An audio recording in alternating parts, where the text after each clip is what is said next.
A Wanderer in the Spirit Lands by Francesco. Chapter 3. I know not how long this lasted. It seemed a long, long time to me. I was sitting wrapped still in my despair when I heard a voice, gentle and soft, calling to me. The voice of my beloved. And I felt compelled to rise and follow that voice till it should lead me to her. And as I rose to go to the thread which had so bound me, seemed to stretch and stretch till I scarce felt its pressure, and I was drawn on and on, till at last I found myself in a room which I could dimly see, even in the darkness that always surrounded me, was familiar to my eyes. It was the home of my beloved one, and in that room I had passed, how many peaceful, happy hours in that time which seemed now separated from me by so wide and awful a gulf. She sat at a little table with a sheet of paper before her and a pencil in her hand. She kept repeating my name and saying, "Dearest of friends, if the dead ever return, come back to me, and try, if you can, make me write a few words from you, even yes or no, in answer to my questions." For the first time since I had died, I saw her with a faint smile upon her lips, and a look of hope and expectation in those dear eyes that were so heavy with weeping for me. The dear face looked so pale and sad with her grief, and I felt, how I felt the sweetness of the love she had given me, and which now less than ever dare I hope to claim. Then I saw 3 other forms beside her, but they I knew were spirits, yet how unlike myself. These spirits were bright, radiant, so that I could not bear to look at them. The sight seemed to scorch my eyes with a fire. One was a man, tall, calm, dignified-looking, who bent over her to protect her as her guardian angel might. Beside him stood 2 fair young men, whom I knew at once to be those brothers whom she had so often spoke to me. They had died when youth with all its pleasures was before them, and their memories were shrined in her heart as those who were now angels. I shrank back, for I felt they saw me, and I sought to cover my disfigured face and form with the dark mantle which I wore. Then my pride awoke, and I said, "Has not she herself called me? I have come, and shall not she be the arbiter of my destiny? Is it so irrevocable that nothing I can do, no sorrow, no repentance, however deep, no deeds, however great, no work, however hard, can reverse it? Is there indeed no hope beyond the grave?" And a voice, the voice I had heard before at my own grave, answered me, "Son of grief, is there no hope on earth for those who sin? Does not even man forgive the sinner who has wronged him if the sin be repented of and pardon sought? And shall God be less merciful, less just? Hast thou repentance even now? Search thine own heart, and see whether it is for thyself or for those that thou hast wronged, that thou art sorry." And I knew as he spoke that I did not truly repent. I only suffered. I only loved and longed. Then again my beloved spoke and asked me, if I were there and could hear her, to try and write one word through her hand, that she might know I still lived, still thought of her. My heart seemed to rise into my throat and choke me, and I drew near to try if I could move her hand, could touch it even. But the tall spirit came between us, and I was forced to draw back. Then he spoke and said, "Give your words to me, and I will cause her hand to write them down for you. I will do this for her sake, and because of the love she has for you." A great wave of joy swept over me at his words, and I would have taken his hand and kissed it, but could not. My hand seemed scorched by his brightness ere I could touch him, and I bowed myself before him, for I thought he must be one of the angels. My beloved spoke once more and said, "Are you here, dearest friend?" I answered, "Yes." And then I saw the spirit put his hand on her, and when he did so, her hand wrote the word "yes." Slowly and unsteadily it moved, like a child learning to write.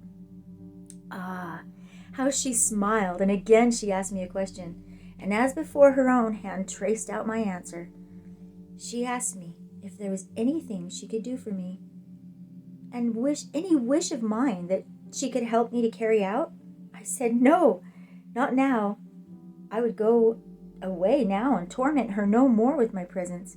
I would let her forget me now. My heart was so sore as I spoke, so bitter. And how sweet to me was her reply. How it touched me. How it touched my soul to hear her say, do not say that to me, for I would ever be your truest, dearest friend, as I was in the past. And since you died, my one thought has been to find you and to speak with you again. And I answered, I called out to her, it has been my only wish also. She then asked if I would come again, and I said yes, for where would I not have gone for her? What would I not have done? Then the bright spirit said she must write no more that night. He made her hand write that also, and said she should go to rest. I felt myself now drawn away once more back to my grave and to my earthly body in that dark churchyard, but not the same hopeless sense of misery. In spite of everything, a spark of hope had risen in my heart, and I knew I should see and speak with her again. But now I found I was not alone there. Those two spirits, who were her brothers, had followed me, and now spoke. I shall not state all they said. Suffice it to say, they pointed out to me how wide was now the gulf between their sister and myself, and asked me if I desired to shadow all her young life with my presence. If I left her now, she would in time forget me, except as one who had been a dear friend to her. She could always think tenderly of my memory, and surely if I loved her truly, I would not wish to make all her young life lonely and desolate for my sake. I replied that I loved her and could never bear to leave her, never bear to think of any other loving her as I had done. Then they spoke of myself and my past, and asked if I dared to think of linking myself with her pure life, even in the misty fashion in which I still hoped to do. How could I hope that when she died, and I should meet her? She belonged to a bright sphere to which I could not hope for a long time to rise. And would it not be better for her, and nobler, more truly loving of me, to leave her to forget me, and to find what happiness in life could yet be given to her, rather than seek to keep alive a love that could only bring her sorrow? I said faintly, I thought she loved me. They said, yes, she loves you, as she herself has idealized your image in her mind, and as she in her innocence has painted your picture. Do you think if she knew all your story she would love you? Would she not shrink back in horror from you? Tell her the truth, give her the choice of freedom from your presence, and you will have acted a nobler part and shown a truer love than in deceiving her and seeking to tie her to a being like yourself. If you truly love her, think of her and her happiness, and what will bring it, not of yourself alone. Then the hope within me died out, and I bowed my head to the dust in shame and agony, for I knew that I was vile and in no way fit for her, and I saw as in a glass that her life might still be freed from mine. She might know happiness yet with another more worthy than I had been, while with my love I could only drag her down into sadness with me. For the first time in my life I put the happiness of another before my own, and because I so loved her and would have had her happy, I said to them, let it be so then. Tell her the truth, and let her say but one kind word to me in farewell, and I will go from her, and darken her life with a shadow of mine no more. So we went back to her, and I saw her as she slept, exhausted with her sorrow for me. I pleaded that they would let me give her one kiss, the first and last that I would ever give, but they said no, that was impossible, for my touch would snap forever the thread that held her still to life. Then they awoke her and made her write down their words, while I stood by and heard each word fall as a nail in the coffin, where they were burying my last hope forever. She, as one in a dream, wrote on, till at last the whole shameful story of my life was told, and I had but to tell her myself that all was forever at an end between us, and she was free from my sinful presence and my selfish love. I said adieu to her as drops of blood wrung from my heart were those words, and as ice they fell upon her heart and crushed it. Then I turned and left her, how I knew not. But as I went, I felt the cord that had tied me to my grave and my earthly body snap, and I was free, free to wander where I would, alone in my desolation. And then, ah me, while I write the words, the tears of thankfulness are in my eyes again, and I almost break down in trying to write them. Then she, whom we had deemed so weak and gentle, that we had but to decide for her, she called me back with all the force of a love none dare oppose, called me back to her. She said she could never give me up, so long as I had love for her. Let your past be what it might, let you be sunk now even to the lowest depths of hell itself, I will still love you, still seek to follow you, and claim my right, the right of my love, to help and comfort and cherish you, till God in his mercy shall have pardoned your past, and you shall be raised up again.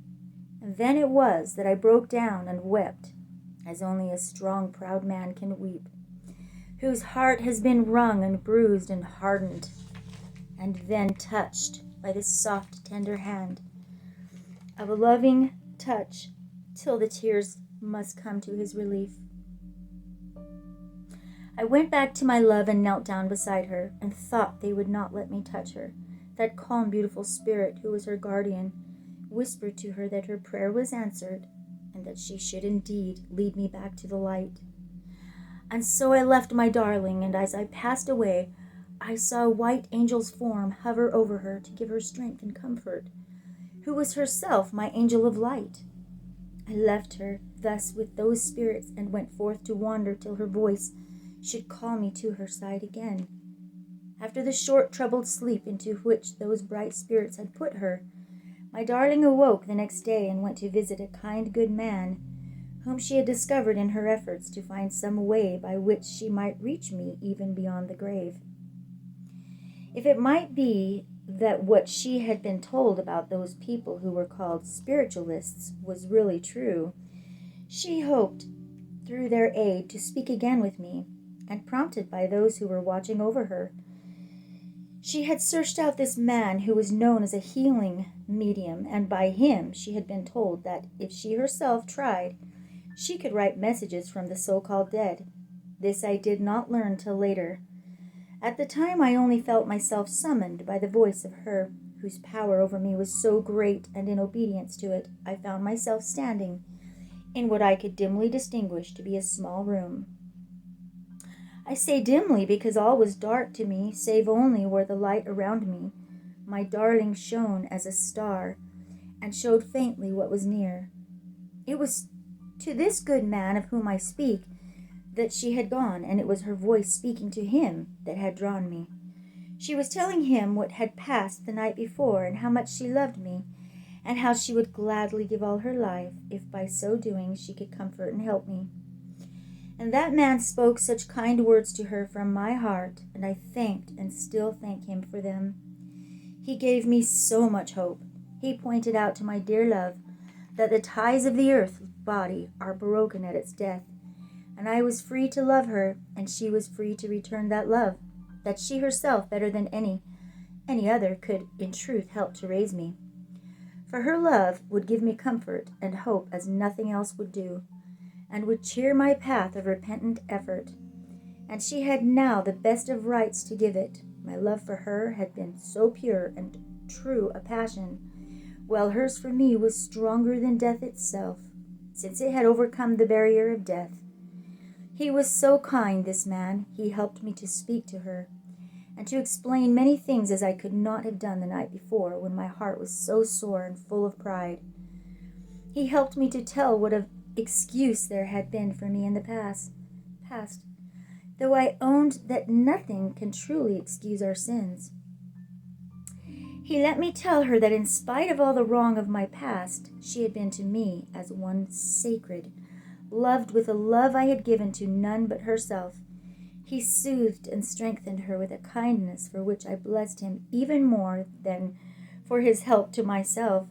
And when she left him at last, I too went with her to her home, the light of hope in both our hearts. And when we got there, I found that a fresh barrier was raised up by those two spirit brothers, and others to whom she was dear. An invisible wall surrounded her, through which I could not pass, and though I might follow her about, I could not get very near. Then I said to myself that I would go back to the kind man and see if he would help me.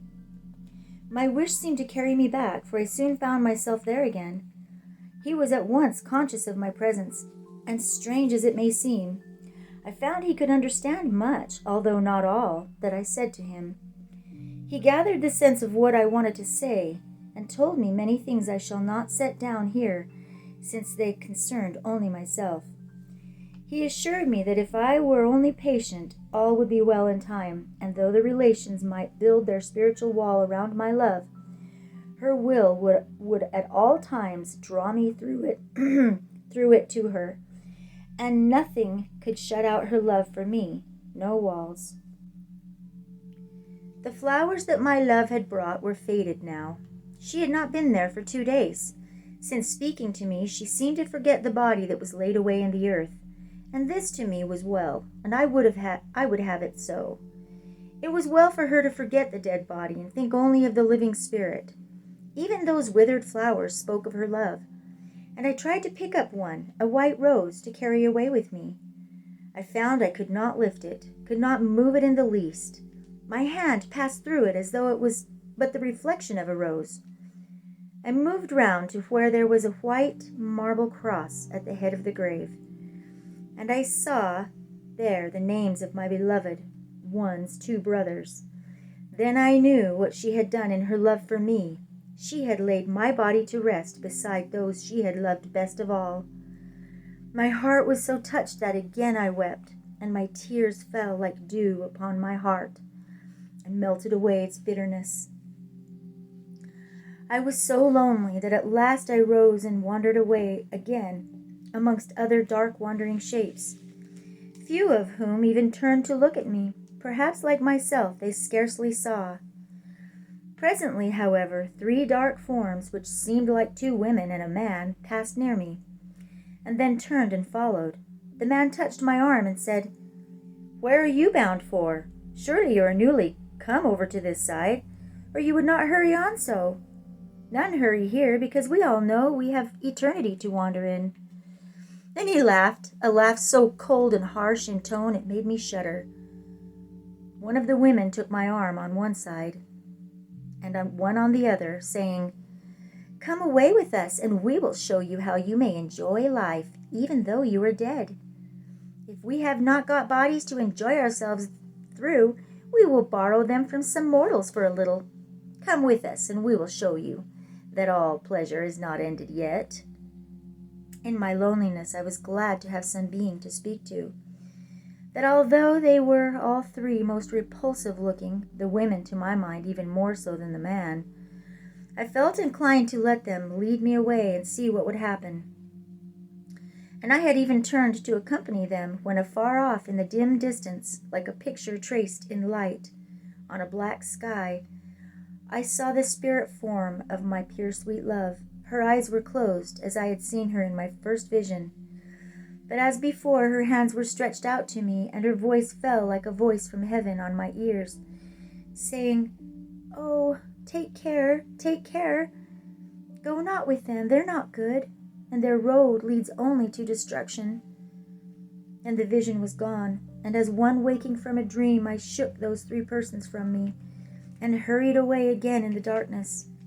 How long and how far I wandered I know not. I kept hurrying on to get away from the memories that haunted me, and I seemed to have all space to wander in. Could keep that back.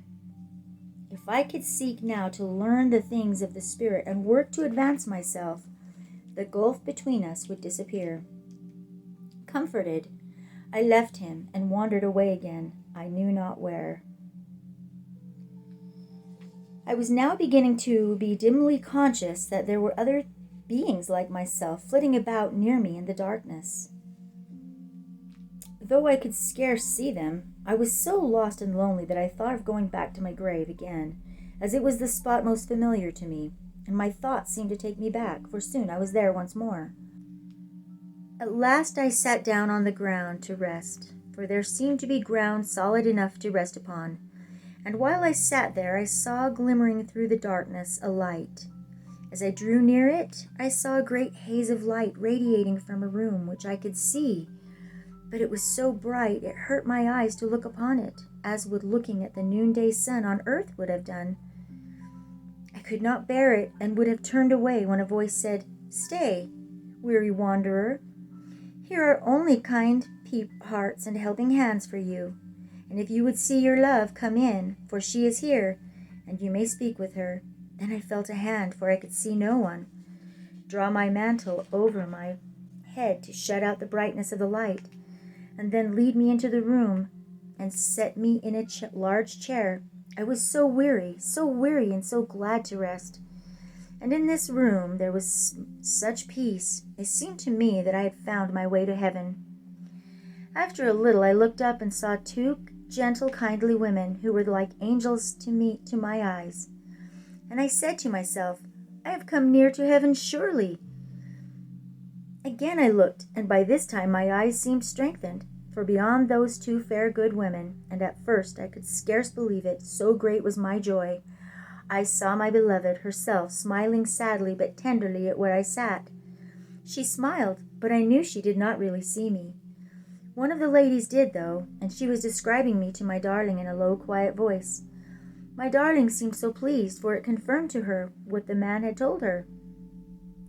She had been telling these ladies what a remarkable experience she had had, and how it seemed to her like a strange dream. I could have cried out to her then that I was truly there, that I still lived, still loved her, and was trusting in her love for me, but I could not move. Some spell was over me, some power I could dimly feel was holding me back. And then those two kind ladies spoke, and I knew they were not angels yet, for they were still in their earthly bodies, and she could see and speak to them. They said much of what the kind good man had done. As to the hope there was for sinners like me. The same voice which had hidden me to enter now asked, would I like one of the ladies to write a message for me? I said yes, 1,000 times yes. Then I spoke my words, and the Spirit caused the lady to write them down. I said to my beloved that I still lived, still loved her. I bid her never to forget me, never to cease to think of me, for I required all her love and help to sustain me. I was ever the same to her, though now I was weak and helpless, and could not make her see me. And she gave me such sweet words in return. I cannot write them down. They are too sacred to me, and will rest in my heart forevermore. The period that followed this interview was one of deep sleep for me. I was so exhausted that when I left that room, I wandered on a little way, and then sank down upon the ground in deep, dreamless unconsciousness. What did it matter where I rested when all was as night around me? How long my sleep lasted I know not. At that period I had no means of counting time save by the amount of suffering and misery through which I passed. From my slumbers I awoke refreshed in a measure, and with all my senses stronger in me than before. I could move more rapidly, my limbs felt stronger and freer, and I was now conscious of a desire to eat I had not felt before.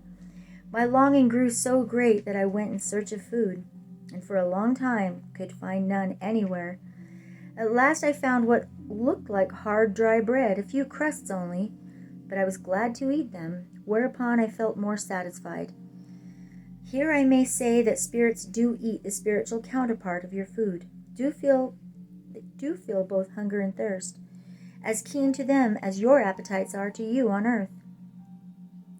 Although neither our food nor our drink would be any more visible to your material sight than our spiritual bodies are, and yet for us they possess objective reality. Had I been a drunkard or a lover of the pleasures of the table in my earthly body, I should much sooner have felt the cravings of appetite.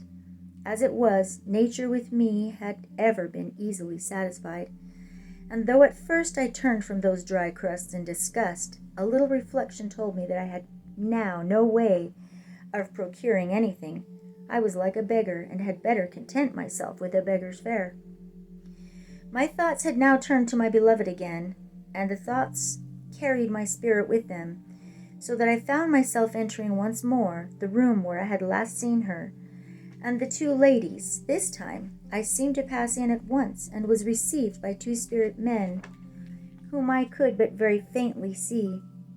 A veil seemed to hang between us, through which I saw those two spirit men, the ladies and my beloved. I was told that I might again give a message to her, through the lady who had written my words before. I was so anxious to try, if I could, not make my darling write down my words herself, as I had seen her guardian spirit do, that I was allowed to try. To my disappointment, I found I could not do it. She was deaf to all I said, and I had to give up that idea and let the lady write for me as before. After I had given my message, I rested for a short time and watched my beloved one's sweet face, as I had been wont to do in other happier days. My musings were interrupted by one of those spirit men. A grave, handsome young man he seemed to be, so far as I could see him. He spoke to me in a quiet, kindly voice, and said that if I truly desired to write my own words through my darling herself, it would be well for me to join a brotherhood of penitents, who like myself desired to follow out the better way, and with them I should learn many things of which I was yet ignorant, and which would help me to fit myself to control her mind, as well as give me the privilege I sought of being with her at times while she dwelt on earth. This way of repentance was hard, he said, very hard, the steps many, the toil and suffering great, but it led to a fair and happy land at last, where I should rest in happiness, such as I could not dream of now. He assured me, even as the kind earthly man had done, that my deformed body, which I was still so anxious to hide from my beloved one's eyes, would change, as my spirit changed, till I should be once more fair to look upon, such as she would no longer grieve to see. Were I to remain upon the earth plane as I now was, I should most likely be drawn back into my former haunts of so-called pleasure, and in that atmosphere of spiritual degradation, I should soon lose the power to be near my darling at all. For her own sake, those who guarded her would be obliged to exclude me. On the other hand, were I to join this brotherhood, which was one of hope and endeavor, I should be so helped, so strengthened, and so taught, that when in due course my time came to return to the earth plane, I should have acquired a strength and an armor that could resist its temptations. I listened to the words of this grave, courteous spirit with a wonder and a growing desire to know more of this brotherhood of whom he spoke, and begged he would take me to them. This he assured me he would do, and he also explained that I should be there of my own free will and choice only. Did I desire at any time to leave, I could at once do so. All are free in the spirit world, he said. All must follow only where their own wishes and desires lead them. If you study to cultivate the higher desires, means will be given you to attain them, and you will be strengthened with such help and strength as you may need. You are one who has never learned the power of prayer. You will learn it now, for all things come by earnest prayer, whether you are conscious that you pray or not. For good or for evil, your desires are as prayers, and call around you good or evil powers to answer them for you. As I was again growing weary and exhausted, he suggested that I should bid adieu to my darling for a time. He explained that I should gain more strength as well as permit her to do so if I left her for the time I was to remain in this place of which I spoke. It would also be well that she should not try to write for 3 months, as her mediumistic powers had been greatly tried, and if she did not rest them, she would be much impaired, while I would require all that time to learn even the simple lessons needful before I could control her. Ah me, how hard it seemed to us both to make this promise, but she set me the example, and I could but follow it. If she would try to be strong and patient, so should I, and I registered a vow that if the God I had so long forgotten would remember and pardon me now, I would give all my life and all my powers to undo the wrongs that I had done. And so it was that I left for a time the troubled earth plane of the spirit world, of which I had yet seen so little, but in which I was yet to see and suffer so much. As I left the room to go with my new guide, I turned to my love and waved my hand in farewell, and asked that the good angels and the God I dare not pray to for myself might bless and keep her safe forevermore. And the last thing I saw was her tender eyes following me with that look of love and hope which was to sustain me through many a weary, painful hour. End of Chapter 3 of The Wanderer in the Spirit Lands.